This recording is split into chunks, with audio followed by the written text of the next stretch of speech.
इस वीडियो के थ्रू मैं आपको बताना चाहता हूं कि बहुत ही स्टूडेंट को ये डाउट है कि आयरलैंड स्टडी के लिए हमको कितना फंड चाहिए और हम कैसे फंड शो कर सकते हैं और हम अपनी सोर्स ऑफ इनकम कितनी लगा सकते हैं, क्या इसका प्रोसीजर है। मैंने अपने चैनल पर आयरलैंड के प्रोसेस के बारे में ऑलरेडी एक वीडियो अपलोड कर दी है। अगर आप आयरलैंड के बारे में जानना चाहते हैं, आप मेरे चैनल पर विजिट करिए, आप उस वीडियो को चेक कर सकते हैं, स्टडी इन आयरलैंड। इस वीडियो के थ्रू मैं आपको बताना चाहता हूं कि आपको फंड कितना चाहिए। सबसे पहले क्या है, आपको मालूम है कि आप सभी यूरोपियन कंट्री में अप्लाई करते हैं, तो उस कंट्री में या सभी कंट्री में फंड का मतलब क्या होता है। इसका मतलब होता है कि आपको 1 ईयर की फीस और आपको वहां पर लिविंग एक्सपेंसिव वो आपके पास है। देन आप वहां पर पार्ट टाइम जॉब वगैरह आपको मालूम है कि वो आपको अलाउड है, वो आप वर्क कर सकते हैं। जहां कुछ कंट्रीज में होता है जैसे कि जीआईसी काउंट होता है, जहां ब्लॉक्ड काउंट होता है, जैसे बेल्जियम और जर्मन में होता है। तो इसी तरह ही जो आयरलैंड है, आयरलैंड का जो प्रोसीजर है वो सभी कंट्रीज से डिफरेंट है। किसी एजेंट के बातों में मत आना जो आपको कह देंगे कि आपका फ्रेश फंड चल जाएगा, आप एलिजिबल हैं आयरलैंड के लिए। बहुत स्ट्रिक्ट है Ireland embassy, is very very strict. अगर आपके पास वाकई ही फंड है तो आप लगा सकते हैं। सो मैं आपको जो बताना चाहता हूं, जैसे कि आपकी 2 ईयर की मास्टर है तो आपने सॉरी,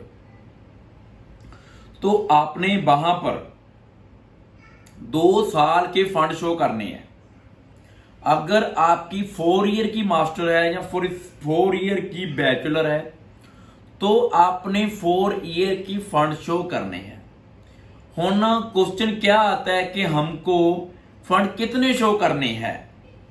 आप ऐसे करिए, आप बीएफएस आयरलैंड के पोर्टल पर जो इसकी वेबसाइट है उस पर विजिट करिए, आपको मालूम पता चल जाएगा कि कितने फंड चाहिए, कितने रिक्वायरमेंट है।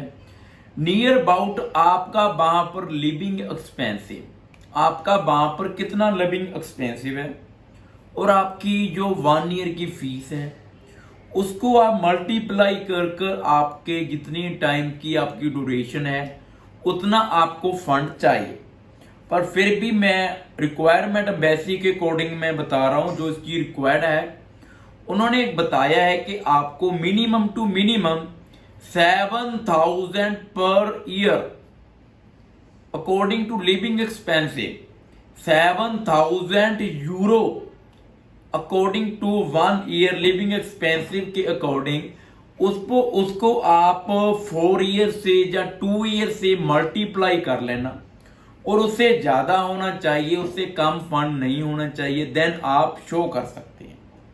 सेकंड बात, आपके पास इनकम टैक्स की आईटीआर होनी चाहिए। आपके पास अगर आप गवर्नमेंट जॉब हैं तो आपके पास फॉर्म 16 होना चाहिए, और अगर आपकी कोई फर्म है उसका कोई रजिस्ट्रेशन डॉक्यूमेंट होना चाहिए, आपके पास करंट अकाउंट होना चाहिए, और इवन के अगर आपके पास fixed deposit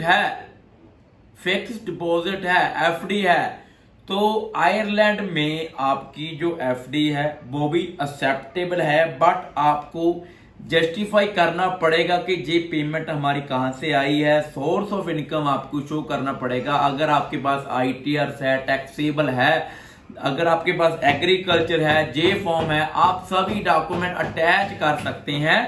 but need a source of income, but without having a source of income. जैसे कि आप कह देंगे कि मैं आपसे फंड शो करवा लूंगा, मैं किसी एजेंट को कह दूंगा कि आप ऐसे करिए कि मेरा 1 मंथ के लिए आप मेरे अकाउंट में पैसे शो कर दीजिए। मेरे पास कोई आईटीआर नहीं है, कोई मेरे पास बैंक की 6 मंथ की स्टेटमेंट नहीं है, कोई मेरे पास एफडीआर नहीं है, और कोई मेरे पास कोई पॉलिसी नहीं है, और क्या मैं अपना आयरलैंड का वीजा लगा सकता हूं अगर इवन के आपके पास आइलेट्स के बैंड भी है, देन मैं इस केस को साफ बिल्कुल ना करूंगा, बिकॉज वीजा एम्बेसी आपको नहीं देगी। बहुत ही ज्यादा स्ट्रिक्ट है, मैं फिर कह रहा हूं आयरलैंड एम्बेसी। अगर आपके पास वाकई सोर्स ऑफ इनकम है बट आपके पास फंड नहीं है, जैसे कि आपके पास अभी मेंटेन नहीं है, देन आप उसको मेंटेन कर सकते हैं, आप उसको कलेक्ट कर सकते हैं उसको।